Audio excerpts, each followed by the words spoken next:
Hi, this is Group 2 and in this presentation we will demonstrate our second assignment about co-design space for an ABC player. We will start by going briefly through our software implementation with Xilinx SDK, then demonstrate our hardware implementation with VHDL, and lastly demonstrate our final results. This is a short introduction of the software implementation of the ABC controller. We use the software development kit from the Xilinx to generate the software codes. The codes were written in C++ and used the basis tree board to demonstrate our results. We used C++ since it was more appropriate when coding the components. For instance, we created 4 classes, one for handling the memory, one for the UART, one for the LEDs, and one for the buzzer.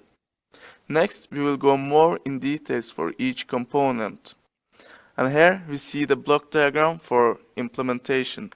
The memory class is a block RAM which can read and write data from the addresses. For our case, it will store the nodes so that the board can easily access the nodes from the RAM. We see that here we only store one node at a time, while in last part it stores array of nodes. The memory block can store data by the ASCII codes of the present nodes. The nodes from A to G, both in uppercase and lowercase letters, are being used. 65 to 71 and 97 to 103 are the ASCII codes for the used nodes.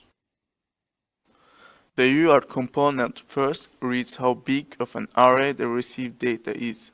After UART has identified the size of the received array, it can then start reading each position of the array by the addresses.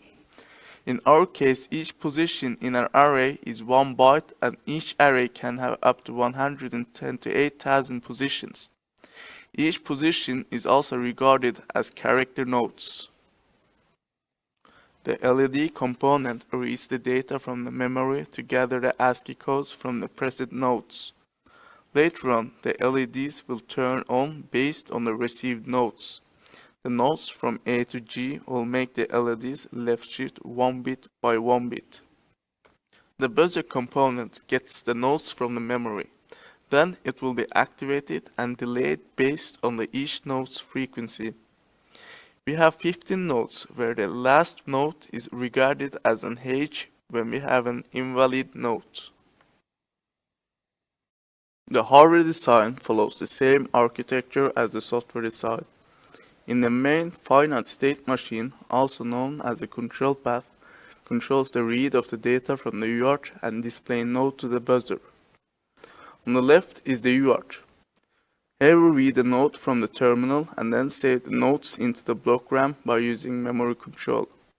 While on the right we read nodes from the block RAM by a memory control and decode it into the corresponding frequency, and then display the frequency to the P mode, which is connected to the buzzer.